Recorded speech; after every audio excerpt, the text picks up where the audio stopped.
guys, welcome to my channel. நான் உங்கள் யுவராஜ். நீங்கள் பார்த்து கொண்டிருப்பது யூ சீரியஸ். அனைவருக்கும் இனிய காலை வணக்கம். இன்னைக்கான முக்கிய செய்திகளுடைய ஹெட்லைன்ஸ் நம்ம சேனலில் இப்போ பார்த்துருவோம்.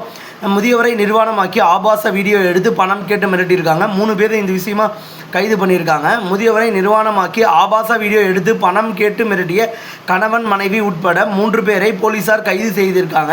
அடுத்த 2ஆம் நியூஸ், சென்னையில் இன்றைக்கி பெட்ரோல் டீசல் விலையினுடைய நிலவரத்தை பற்றி ஒரு தனி வீடியோ போடலாம். ஏன்னா பெட்ரோல் டீசல் விலையில் எந்த ஒரு மாற்றமும் வரப்போகிறதில்லை. நம்மள மக்கள் அரசாங்கம் ஏமாற்றிட்டு இருக்காங்க. மத்திய அரசாங்கம் நம்மளை மிகப்பெரிய அளவில் ஏமாற்றிட்டு இருக்காங்க. ஏன்னா நான் அன்றைக்கி இன்னொரு வீடியோ போட்டிருந்தேன். அதில் வந்து பார்த்திங்கன்னா 130 ரூபாயிலேருந்து கிட்டத்தட்ட 70 ரூபாய்க்கு வந்து கச்சா எண்ணெயினுடைய விலை வந்திருக்கு. ஆனால் இன்னுமே டீசல் விலையை வந்து இன்னும் குறைக்க கிடையாது. பெட்ரோல் டீசல் விலையை வந்து இன்னும் குறைக்க கிடையாது. அடுத்த 3ஆம் நியூஸ் எதை பற்றி பார்க்க போனால், தூத்துக்குடியில் கொலை மிரட்டல், கொலை வழக்கில் 2 பேருக்கு ஆயுள் தண்டனை. அடுத்து சி விஜயபாஸ்கர், எம்ஆர் விஜயபாஸ்கர் இன்று தாவேகாவில் இணைகிறார்கள். ஆவடியில் மங்களூரு எக்ஸ்பிரஸ் ரயிலில் டீசல் கசிவு, மின்சார ரயிலில் ஏறி சென்ற பயணிகள். அடுத்தது, மத்திய அரசின் பால் புரஸ்கார் விருதுக்கு சாதனை குழந்தைகள் விண்ணப்பிக்கலாம்னு சொல்லியிருக்காங்க. அடுத்த நியூஸ் பார்ப்போம். தாவேகா ஆட்சி 5 ஆண்டுகள் முழுமையாக நீடிக்கும், தோழமை கட்சிகள் கூட்டத்தில் விஜய் பேச்சு. செய்தி தொடர்பு துறையில் 8 உதவி மக்கள் தொடர்பு அலுவலர்களுக்கு பதவி உயர்வு. ரூபாய் 20,000 லஞ்சம் பெற்றதாக 2 சப் இன்ஸ்பெக்டர்கள் கைது. அரிசி விலை உயர்வு, மக்களின் சுமையை குறைக்க நடவடிக்கை தேவை. நயனா நாகேந்திரன். தமிழ்நாட்டு பெண்களுக்கு ரூபாய் 2,500 எப்போது? வானதி சீனிவாசன் அவர்கள் கேள்வி எழுப்பியிருக்காங்க. தமிழகத்தில் 4 இடங்களில் இன்று வெயில் சதம். தேர்வு நடைமுறையில் முறைகேடு, நீதிபதி நேர்முக உதவியாளர்கள் பணி நியமனம் ரத்து. ஜூன் மாதத்தில் 96.75 லட்சம் பேர் மெட்ரோ ரயிலில் பயணம். அடுத்த நியூஸ் பார்ப்போம். கிரிவல பாதையில் அன்னதான ஒழுங்குமுறை, திருவண்ணாமலை பக்தர்கள் கோரிக்கை. அணு கனிம சுரங்கம் அமைக்க ஆதரவு. எதற்கு இந்த இரட்டை வேடம்? எடப்பாடி பழனிசாமி கேள்வி. பாலியல் தொல்லை கொடுத்த மாமனார், குத்தி கொன்ற மருமகள். அனகாபுத்தூரில் பயங்கரம்.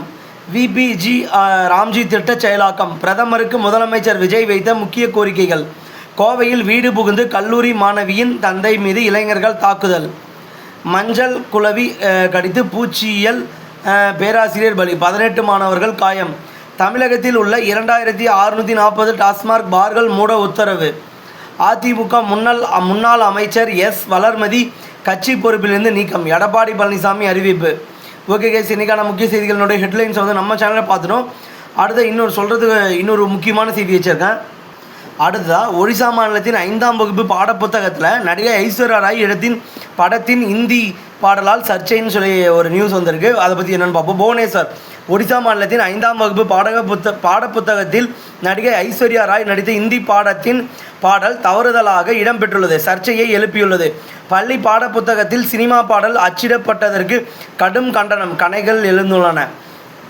ஒடிசா மாநிலத்தின் அண்மையில் 5ஆம் வகுப்பு மாணவர்களுக்கான அரசு பாடப்புத்தகங்கள் வெளியிடப்பட்டன. இந்நிலையில் இந்த பாடப்புத்தகத்தில் நடிகை ஐஸ்வர்யா ராய் நடித்த 1999 வெளியான ஹிம் தில் தே சுகே சனம் என்ற படத்தின் பாடல் இடம்பெற்றுள்ளது. இது தொடர்பாக சமூக வலைதளங்களில் கடும் கண்டன குரல்கள் எழுந்துள்ளன. பள்ளி மாணவர்கள் பயிலும் பாடப்புத்தகத்தில் திரைப்பட பாடல் அச்சிடப்பட்டது எப்படி என்று கல்வியாளர்கள் உள்ளிட்ட பலரும் கேள்வி எழுப்பி வருகின்றனர்.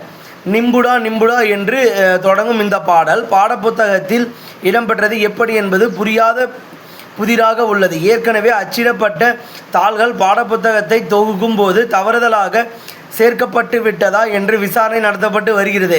ராஜஸ்தான் மாநில நாட்டுப்புற பாடலான இது மிகவும் பிரபலமான பாடல். இந்த நிம்புடா நிம்புடா பாடல் பாடப்புத்தகத்தில் அப்படியே அச்சிடப்பட்டுள்ளது.